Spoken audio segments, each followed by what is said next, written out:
کچھ لوگ نا یہ سمجھتے تھے کہ اگر وہ حج یا عمرہ کے احرام کی حالت میں ہوں تو گھر کے دروازے سے داخل ہونا درست نہیں ہے. مطلب جب احرام کی حالت میں جب گھر پہ آتے تھے وہ لوگ، تو وہ لوگ کیا سمجھتے تھے کہ اب ہم فرنٹ ڈور سے، مطلب گھر کا سامنے کا جو دروازہ ہوتا ہے نا، اس سے داخل ہونا اچھی بات نہیں ہے، درست نہیں ہے.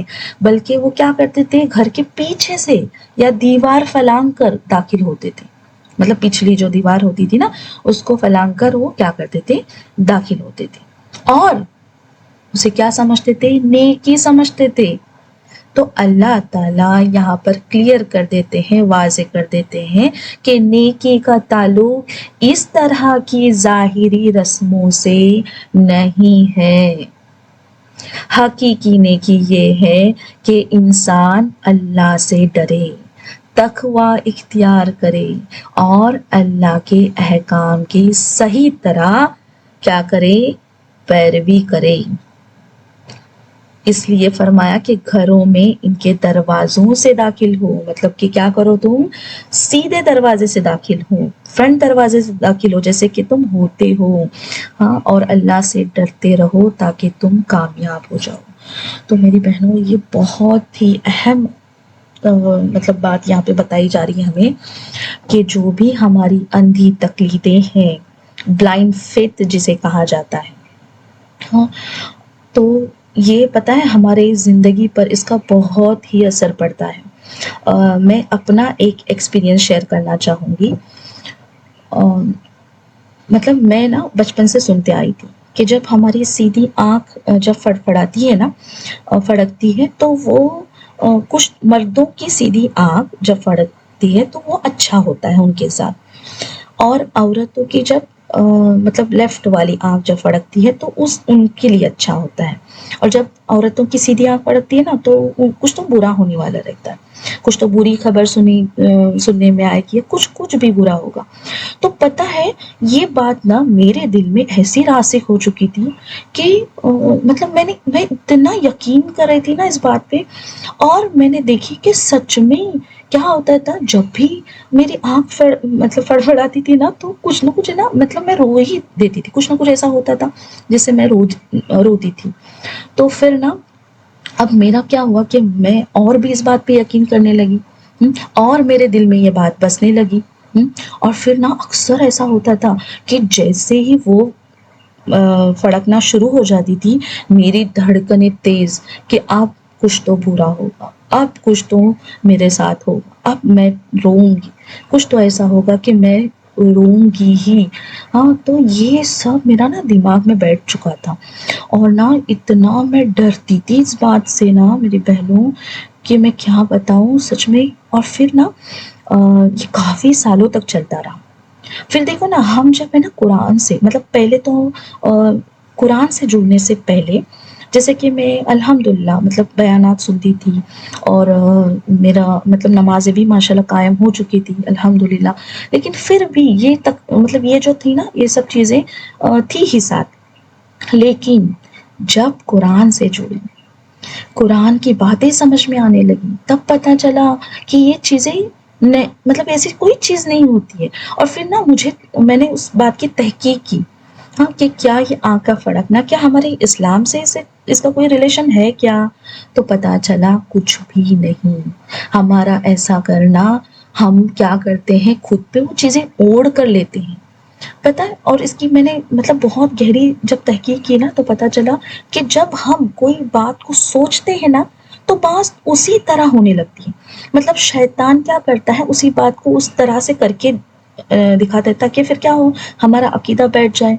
اور ہم کیا کرتے ہیں، جانے انجانے میں غلط شیطان کے راستے پر نکل پڑتے ہیں.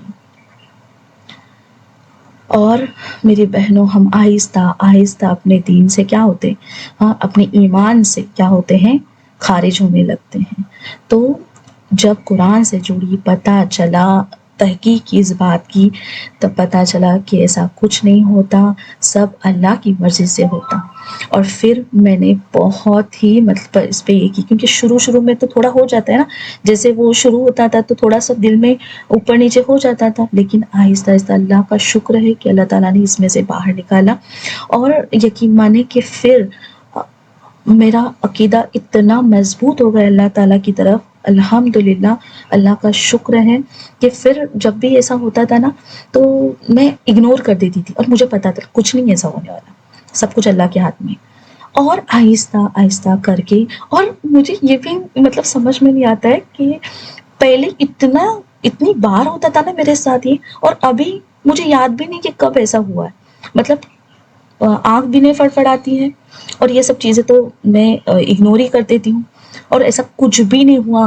اس کے بعد جب بھی کبھی ایسا ہوا تو کوئی موقع ایسا نہیں آیا کہ میں روئی یا کوئی برا ہوا میرے ساتھ، کچھ بھی نہیں میری بہنوں۔ اس سے مجھے یہ پتا چلا کہ میں وہ سوچتی تھی اسی طرح میرے ساتھ ہوتا تھا۔ تو یاد رکھنا ہے ہمیں کہ ہم جن بھی اندھی تقلیدوں کے ساتھ جڑ جاتے ہیں اور جس بات کا عقیدہ کرتے ہیں، وہی چیز ہمارے ساتھ میں ہونے لگتی ہے۔ مطلب کہ پتہ ہے کیا کرتے ہیں ہم؟ اپنے ہی پاؤں پر بولتے ہیں نا کلہاڑی مارنا، ہاں، اپنے ہی مال سے ہم کیا کرتے ہیں، وہ برائیاں یا جو بری چیزیں ہم اپنے آپ پر اوڑھ لیتے ہیں۔ تو اس بات کا خیال رکھنا ہے کہ ہمیں بالکل بھی ایسی اندھی تقلیدوں میں نہیں پڑنا ہے۔ اس کے بعد دیکھو نا، ابھی ہمارے یہاں پر معاشرے میں ہے نا ایسی چیزیں، جیسے کہ بلی راستہ کاٹ گئی تو ختم، اب تو وہ کام نہیں ہوگا، ہم کیا کرتے ہیں، واپس سے گھوم جاتے ہیں، کوئی بھی نیک کام کے لیے جا رہے سمجھو، اور بلی نے راستہ کاٹ دی تو بس ہو گیا، ادھر وہ کام کے لیے ہم آگے ہی نہیں بڑھتے۔ پھر پتہ ہے کوئی اگر لیٹا ہوا ہے تو ہم اس کو کراس کرتے ہیں، تو کیا بولتے ہیں، نہیں اس کو کراس نہیں کرنا ہے، واپس پیچھے آ جاؤ، اس کا قد چھوٹا ہو جائے گا۔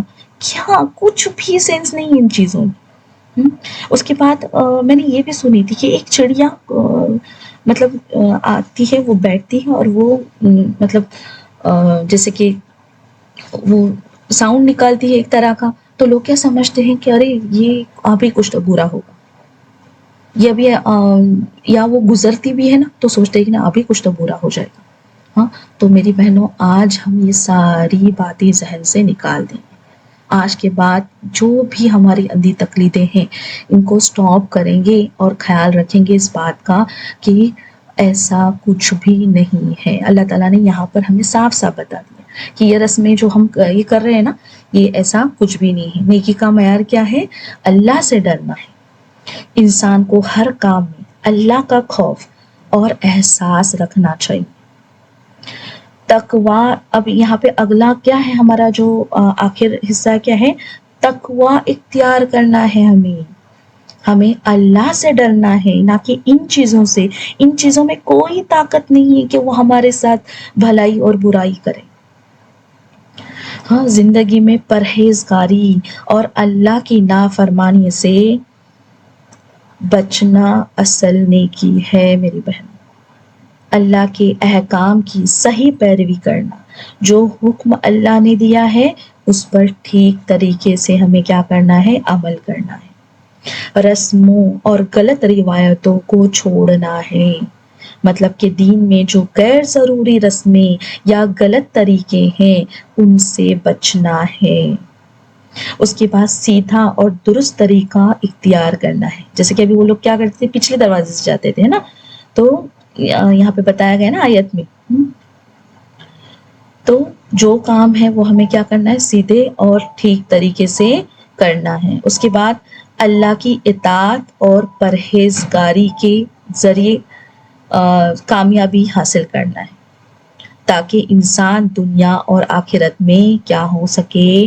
فلاح پا سکے۔ مطلب ان چیزوں میں پڑھ کر ہم کبھی فلاح نہیں پا سکیں گے۔ ہاں، ہمیں کیا کرنا ہے؟ ان چیزوں کو چھوڑنا ہوگا، تبھی تقویٰ ہم میں آئے گا، ہے نا۔ اللہ کا ڈر، اللہ کا خوف جب دل میں آتا ہے تو کیا ہوتا ہے؟ ایک انسان بدل جاتا ہے، وہ ہر چیز کرنے سے پہلے سوچتا ہے کہ اگر میں نے یہ کیا تو میرا رب مجھ سے ناراض ہو جائے. اور اسی طرح ہم کیا کرتے ہیں؟ تقوی اختیار کرنے لگتے ہیں، اور پھر یہی کیا ہے؟ ہمارے لیے کامیابی ہے. اس کے بعد دیکھو یہاں پہ اللہ تعالیٰ نے تو مطلب اوور آل ہمیں کیا سبق ملا یہاں سے؟ کہ اللہ تعالیٰ نے کائنات کی چیزوں کو انسان کے فائدے اور رہنمائی کے لیے پیدا کیا ہے. یعنی چاند اور دوسری نشانیاں انسان کو وقت اور زندگی کے نظام سمجھانے میں مدد دیتی ہیں. اور کیا پتہ چلا؟ کہ اسلام بے بنیاد رسموں اور غلط تصورات کو ختم کرتا ہے اور انسان کو اصل نیکی یعنی تقوی اور اطاعت کی طرف متوجہ کرتا ہے. ہدایت اور کامیابی کا راستہ کیا ہے؟ اللہ کے احکامات کی سچی پیروی اور دل میں اللہ کا خوف پیدا کرنا ہے. یعنی اصل نیکی یہ ہے کہ انسان اللہ کی اطاعت کرے اور تقوی والی زندگی گزارے انشاءاللہ. تو امید ہے کہ یہ آیت اچھے سے سمجھ میں آ گئی ہوگی میرے سسٹرز کی. اوکے الحمدللہ، شکر. اوکے اب آگے بڑھتے ہیں اگلی آیت کی طرف. اب دیکھتے ہیں اگلی آیت میں اللہ تعالیٰ کیا فرماتے ہیں ہم سے. کہ اللہ تعالیٰ فرماتے ہیں کہ اور اللہ کی راہ میں ان لوگوں سے لڑو جو تم سے لڑتے ہیں، مگر زیادتی نہ کرو. کیا کہتے ہیں اللہ تعالیٰ؟ مگر زیادتی نہ کرو. بے شک اللہ تعالیٰ زیادتی کرنے والوں کو پسند نہیں کرتا. اب دیکھو مکہ مکرمہ میں نا، جب مطلب وہاں کی زندگی میں مسلمانوں کے ہاتھ بندھے ہوئے تھے. مطلب جب مکہ میں تھے یہ لوگ تو انہیں جنگ کرنا وغیرہ یہ سب منائی تھی نا. صرف کیا تھا؟ صبر کرنا تھا اور اپنے ہاتھ روکنے کا حکم تھا. اب جب یہ لوگ ہجرت کر کے مدینہ آئے اور مسلمانوں کی ایک ریاست قائم ہو گئی، تو یہ پہلی آیت نازل ہوئی جس میں مسلمانوں کو دفاعی جنگ مطلب اپنے بچاؤ کے لیے جنگ کرنے کی اجازت دی گئی. اب اس کا ایک خاص تاریخی پہلو جو ہے نا وہ صلح حدیبیہ سے بھی جڑا ہوا ہے. ہم نے دیکھے تھے نا ابھی رمضان میں صلح حدیبیہ کے بارے میں میرا بچے نے ماشاءاللہ بہت اچھے سے سمجھائے تھے. اور جس سال کیا ہوا تھا کہ عمرہ کرنے کے لیے نکلے تھے، لیکن اس مطلب جو ہے معاہدے کی وجہ سے مسلمانوں کو کیا کرنا پڑا؟ واپس جانا پڑا.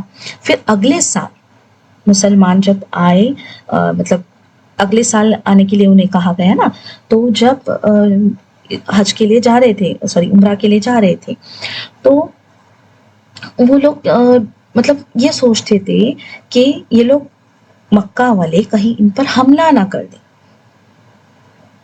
اب جبکہ مسلمان حالت احرام میں ہوں گے، ہے نا، تو اللہ تعالیٰ نے یہ ہدایت نازل فرمائی کہ اگر وہ تم پر جنگ مسلط کرے تو تم بھی جواب دو، مگر کیا کرو؟ اپنی طرف سے پہل یا حد سے تجاوز نہ کرو. اب دیکھو یہاں پر ایک حدیث ہمیں ملتی ہے جس میں رسول اللہ صلی اللہ علیہ وسلم نے میدان جنگ میں بھی رحم دلی کی ایسی مثالیں قائم کی. تو دیکھو کیا کہا گیا، مطلب جنگ ہو رہی ہے لیکن جنگ کے دوران عورتوں کو قتل کرنے سے سختی سے منع کیا گیا. اس حدیث میں پتہ چلتا ہے کہ اللہ کے کیا حدیث میں آتا ہے کہ اللہ کے نام سے جنگ کرو، اللہ کی راہ میں ان لوگوں سے لڑو جو اللہ کا انکار کرتے ہیں.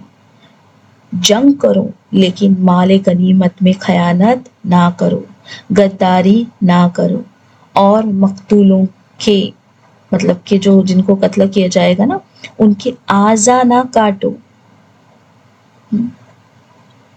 کیسا دین ہے دیکھو ہمارا، ہے نا، کس طرح سے ان سب چیزوں سے کیا کیا گیا ہے؟ منائی کی گئی. صحیح بخاری اور مسلم کی روایت ہے یہ، اس کے مطابق کیا کہا گیا ہے؟ نبی کریم صلی اللہ علیہ وسلم نے جنگ میں عورتوں اور بچوں کو قتل کرنے سے سختی سے منع فرمایا.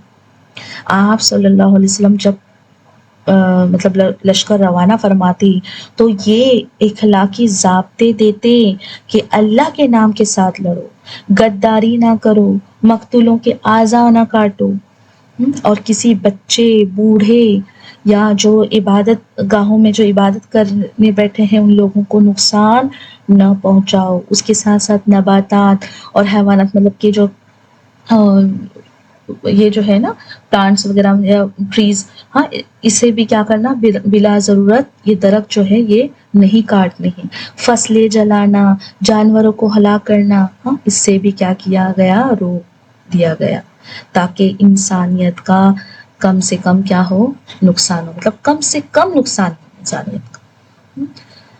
تو دیکھو یہ آیت ہمیں سمجھاتی ہے کہ اللہ کے یہاں جنگ کا مقصد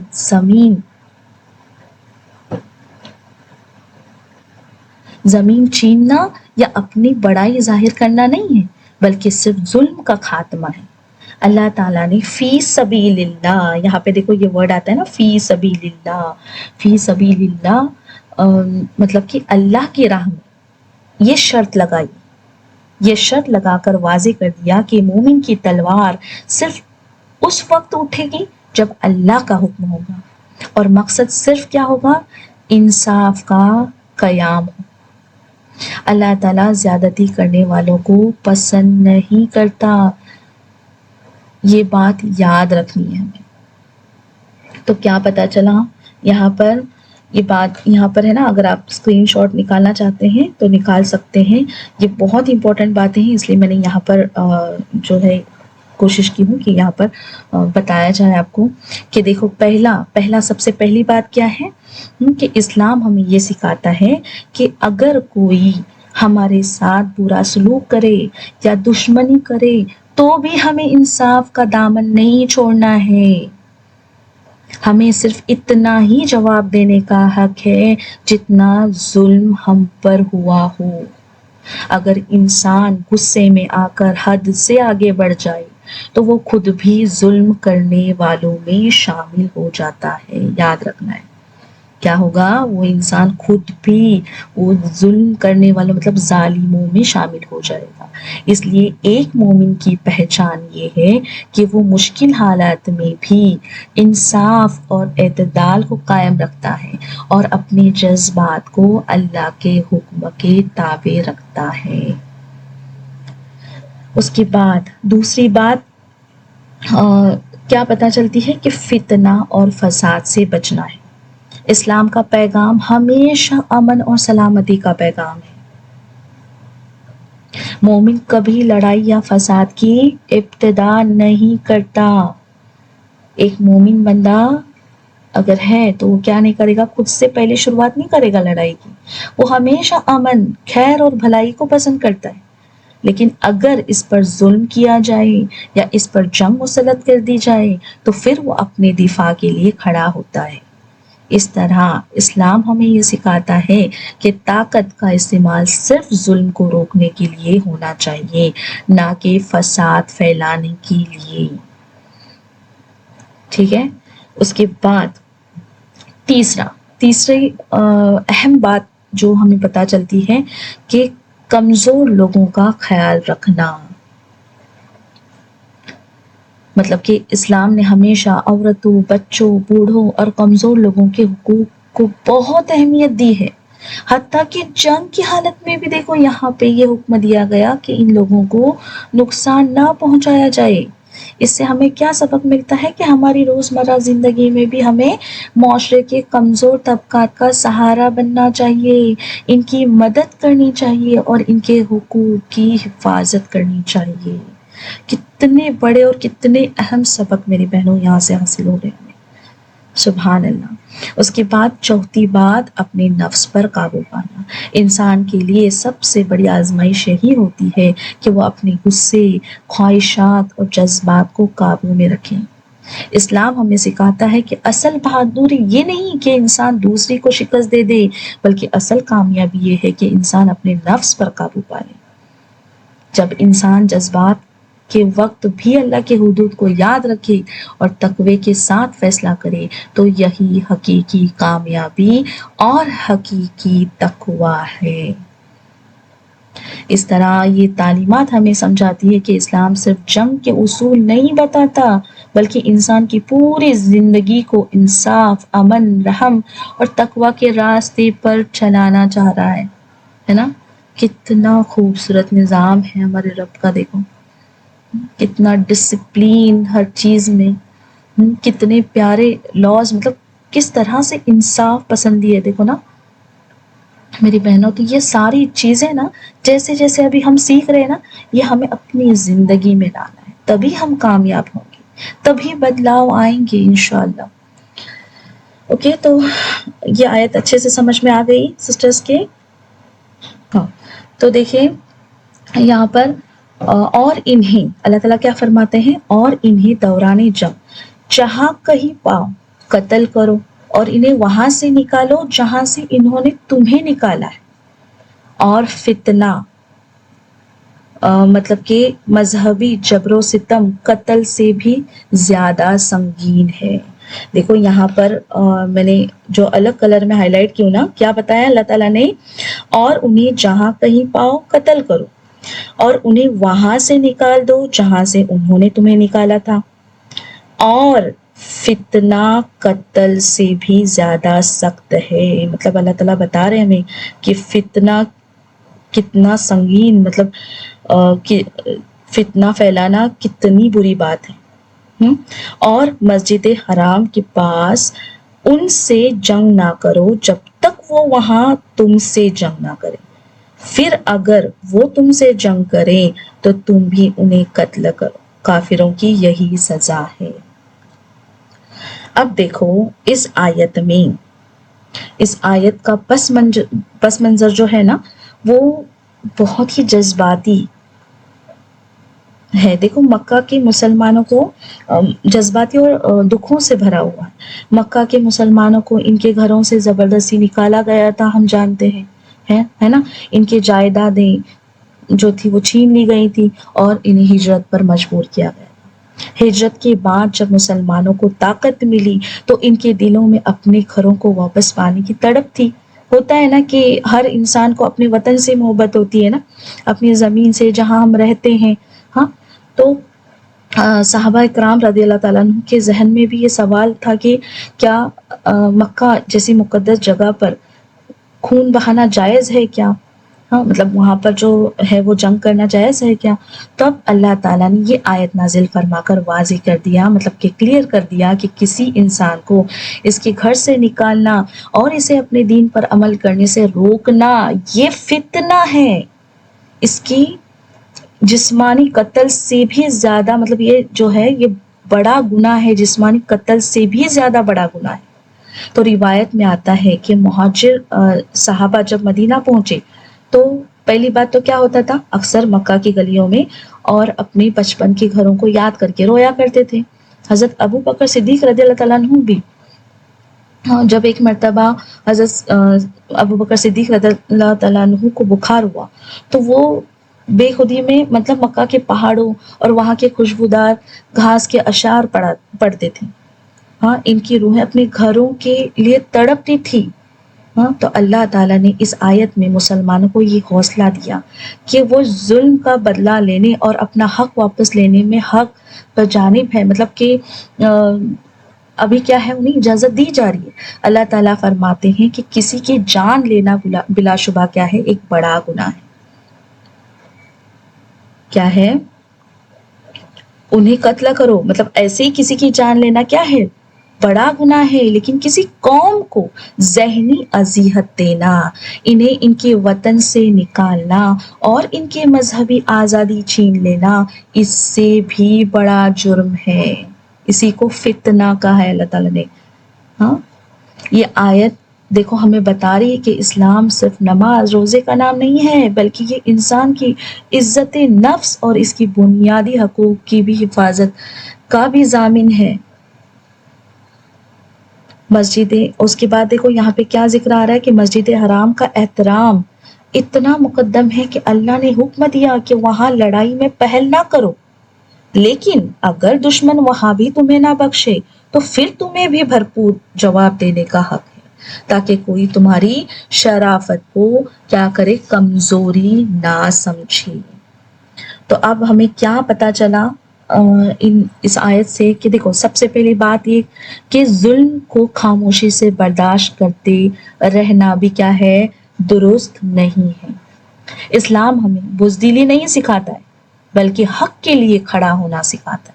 اگر کسی انسان کے حقوق چھینے جا رہے ہیں، اس پر ظلم کیا جا رہا ہو یا اسے ناحق تکلیف دی جا رہی ہو، تو اسے چاہیے کہ وہ ظلم کے خلاف آواز اٹھائے اور اپنے حق کے لیے کھڑا ہو۔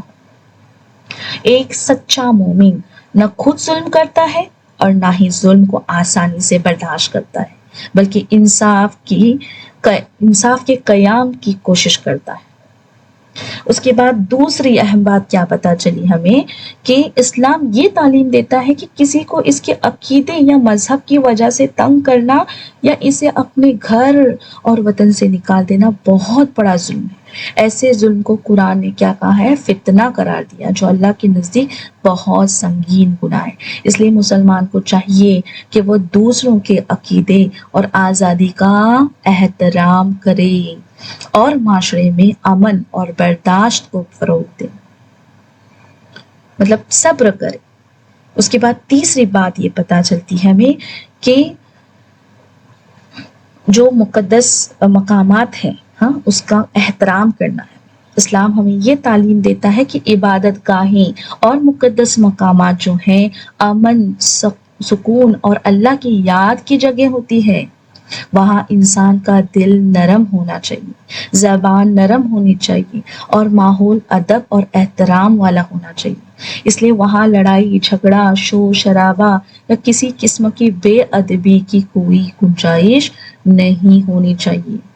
مسلمانوں پر لازم ہے کہ وہ اپنے مقدس مقامات کی حرمت کا خیال رکھیں اور کوشش کریں کہ وہاں ہمیشہ سکون، ادب اور احترام کا ماحول قائم رہے۔ لیکن اگر ہم آج میری بہنوں دیکھتے ہیں نا آج کے حالات، اگر آج کے حالات کو دیکھیں تو افسوس کے ساتھ کہنا پڑتا ہے کہ بعض اوقات لوگ انہی مقدس جگہوں پر صبر اور اخلاق کو بھول جاتے ہیں۔ معمولی باتوں پر ایک دوسرے سے بحث شروع ہو جاتی ہے، کبھی سخت الفاظ بول دیتے ہیں، ہے نا، کبھی کیا کرتے ہیں، گالیاں تک نکل جاتی ہے، اور کبھی چھوٹی چھوٹی باتوں پر جھگڑا ہو جاتا ہے۔ حالانکہ عبادت گاہیں وہ جگہ ہیں جہاں انسان کو اپنے دل کو صاف کرنا چاہیے، اپنے غصے کو قابو میں رکھنا چاہیے اور دوسروں کے ساتھ نرمی اور برداشت کا مظاہرہ کرنا چاہیے۔ اصل تعلیم میری بہنوں یہ ہے کہ جب انسان عبادت گاہ میں آئے تو وہ اپنے اخلاق کو بہتر بنائے، صبر اختیار کرے اور دوسروں کے ساتھ احترام اور محبت کا رویہ اختیار کرے۔ اگر کوئی غلطی بھی ہو جائے تو برداشت سے کام لے، کیونکہ صبر سے کام لے، کیونکہ عبادت گاہ میں سب سے خوبصورت چیز صبر، ادب اور حسن اخلاق ہے۔ یہی وہ رویہ ہے جو ایک سچے مومن کی پہچان بناتا ہے اور جس سے عبادت گاہوں کا حقیقی احترام قائم رہتا ہے۔ اور اب ہمیں اس سے اور آگے چوتھی بات جو پتہ چلتی ہے وہ کیا ہے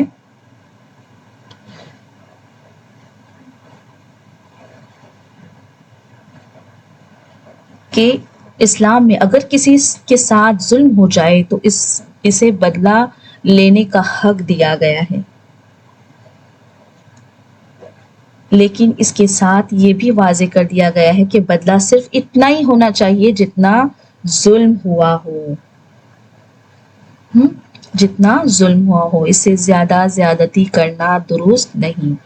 اس تعلیم کے ذریعے اسلام انسان کو یہ سبق دیتا ہے کہ غصے اور انتقام کے جذبات میں بھی انصاف اور اعتدال کو نہیں چھوڑنا چاہیے۔ اس طرح یہ تعلیمات کیا بتا رہی ہے ہمیں کہ اسلام ایک ایسا دین ہے جو انسان کو ظلم کے خلاف کھڑا ہونے، دوسرے کی آزادی کا احترام کرنے، مقدس مقامات کی حرمت جو ہے وہ قائم رکھنے اور ہر حال میں انصاف پر قائم رہنے کی تعلیم دیتا ہے۔ اللہ تعالیٰ نے ہمیں یہ پیغام دیا ہے میرے بہنوں کہ امن پہلی ترجیح ہے، ہاں، لیکن عزت اور ایمان کی حفاظت کے لیے اگر لڑنا پڑے تو پیچھے نہیں ہٹنا چاہیے، کیونکہ ذلت کی زندگی سے عزت کی موت بہتر ہے نا؟ تو امید ہے کہ یہ آیت بھی اچھے سے سمجھ میں آ گئی ہوگی۔ آگے بڑھتے ہیں آیت نمبر 192 کی طرف۔ تو دیکھیے آیت نمبر 192 ہے نا، چھوٹی سی آیت ہے ہاں، پر یہ بہت بڑا مفہوم لے کر آئی ہے۔ اب دیکھو پچھلی بولتے ہیں نا چھوٹا پیک اور بڑا دھماکہ، اس طرح سے ہے ماشاءاللہ، بہت گہرا سبق ملتا ہے اس سے ہمیں۔ پچھلی آیت 190 سے 191 تک، اس میں اللہ تعالیٰ نے مسلمانوں کو ظلم کے خلاف لڑنے اور اپنے گھروں کو واپس حاصل کرنے کی اجازت دی تھی، لیکن یہ آیت اسلام کے اس خوبصورت پہلو کو مطلب ہمارے سامنے لاتی ہے کہ دین کا مقصد خون بہانا نہیں بلکہ اصلاح ہے، اصلاح۔ ہاں، اس کا پس منظر اب اگر ہم دیکھیں گے آیت کا، تو مکہ کے ان مشرکین سے جڑا ہے جنہوں نے مسلمانوں پر زندگی تنگ کر دی تھی، پریشان کر دیا تھا۔ اللہ تعالیٰ نے فرمایا کہ اگر وہ اپنی کفر، شرک اور مسلمانوں کو ستانے سے باز آ جائے تو ان کے پچھلے تمام گناہ معاف کر دیے جائیں گے۔ اللہ اکبر! دیکھو میری بہنوں، کیسا رب ہے ہمارا، دیکھو نا کیا کہہ رہا ہے کہ اللہ تعالیٰ نے کیا فرمایا کہ اگر وہ اپنے کفر، شرک اور مسلمانوں کو کتنا ستائے انہوں نے نا، اگر وہ اسے باز آ جائے نا تو ان کے پچھلے تمام گناہ معاف کر دیے جائیں گے، چاہے انہوں نے کتنی ہے مسلمانوں کا خون کیوں نہ بہایا ہو۔ اللہ اکبر! تو میری بہنوں دیکھو، میدان جنگ کے حوالے سے یہ اصول طے کر دیا گیا کہ اگر کوئی دشمن عین لڑائی کے دوران بھی باز آ جائے اور اسلام قبول کر لے تو اس کی جان بخشی جائے، ان کی جان بخشنا واجب ہے۔ تو یہ آیت ہمیں بتا رہی ہے کہ اللہ کا دروازہ کبھی بند نہیں ہوتا توبہ کا، وہ تو بس اپنے بندے کی پلٹ آنے کا منتظر رہتا ہے نا؟ اس آیت میں اللہ تعالیٰ نے اپنی دو عظیم صفات، ہاں، غفور اور رحیم، مطلب غفور مطلب بہت بخشنے والا، اور رحیم مطلب نہایت مہربان کا ذکر کیا ہے۔ یہ ہمیں بتاتا ہے کہ اسلام میں جنگ صرف مجبوری کا راستہ ہے، اصل مقصد امن کا قیام ہے۔ اگر دشمن اپنے روش بدل لے تو مسلمانوں کو بھی اپنے دل صاف کر لینے چاہیے اور پرانی دشمنیوں کو بھلا کر کیا کرنا چاہیے، انہیں گلے لگانا چاہیے۔ یہ آیت انسانیت کو انتقام کی آنکھ سے نکال کر معافی کے ٹھنڈے میٹھے چشمے کی طرف لے جاتی ہے۔ سبحان اللہ! کتنا پیارا دین ہے ہمارا نا۔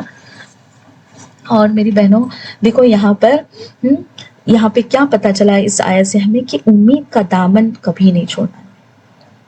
کبھی یہ نہ سوچے کہ اب واپسی کا راستہ نہیں رہا، مجھ سے اتنے گناہ ہوئے، اتنے کہ اب میں واپس نہیں لوٹ سکتی۔ نہیں میری بہن، کتنی بڑی بات بتائی جا رہی ہے یہاں پہ، دیکھو کہ جنہوں نے اتنا ظلم کیا، جانے لی، ان کو بھی اللہ تعالیٰ معاف کر رہے ہیں یہاں پر۔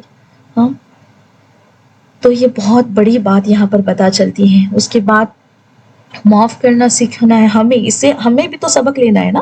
ہاں، ہمیں بھی تو معاف کرنا ہے۔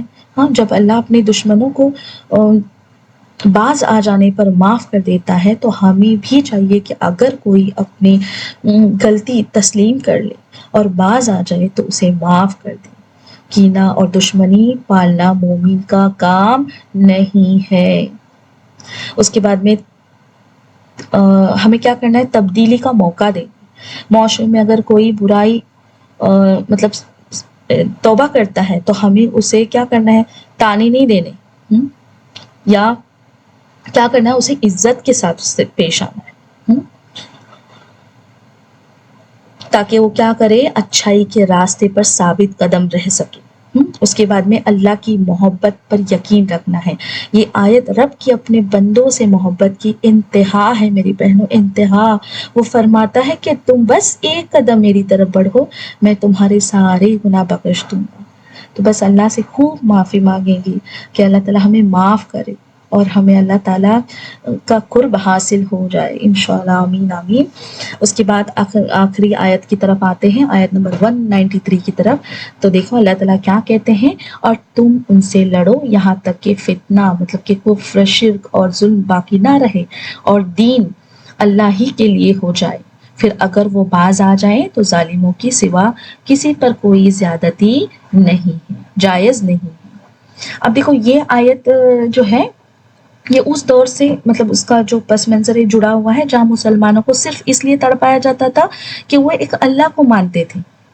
ہاں، مشرکین مکہ ایسے فتنہ مطلب برپا لوگ نے کر رکھا تھا کہ کسی کو اپنی ضمیر کے مطابق زندگی گزارنے کی آزادی نہیں تھی۔ اللہ تعالیٰ نے یہ آیت نازل فرما کر مسلمانوں کو حکم دیا کہ تمہاری جنگ کا مقصد زمین پر قبضہ کرنا یا اپنی طاقت دکھانا نہیں ہے، بلکہ اس زبردستی اور جبر کے نظام کو ختم کرنا ہے جو انسان کو اپنے رب کی بندگی سے روکتا ہے۔ جب مکہ فتح ہوا تو وہ لوگ جنہوں نے برسوں مسلمانوں کا خون بہایا تھا وہ سامنے کھڑے لرز رہے تھے۔ اگر کوئی اور فاتح ہوتا تو وہ انتقام کی آگ میں شہر کو جلا دیتا، لیکن ہمارے پیارے نبی کریم صلی اللہ علیہ وسلم رحمت للعالمین ہاں اس آیت کی جو ہے نا وہ عملی تصویر پیش کی۔ آپ صلی اللہ علیہ وسلم نے عام معافی کا اعلان کرتے ہوئے فرمایا آج تم پر کوئی گرفت نہیں۔ مطلب جب مکہ فتح ہوا ہاں تو ابھی آپ صلی اللہ علیہ وسلم کے مطلب سب کے ہاتھ میں تھا نا کہ ان پر جو انہوں نے زیادتیاں کیے تھے، انہیں پریشان کیے تھے، وہ سب کچھ وہ لوگ بدلا لے سکتے تھے، لیکن ہمارے نبی کریم صلی اللہ علیہ وسلم نے کیا کیا، کیا کہا ان سے؟ اور وہ لوگ ڈر بھی رہے تھے، خوف کھا رہے تھے کہ اب کیا ہوگا، ہاں اب یہ لوگ کیا کریں گے ہمارے ساتھ۔ لیکن کیا کیا آپ صلی اللہ علیہ وسلم نے کہا کہ آج تم پر کوئی گرفت نہیں، جاؤ تم سب آزاد ہو۔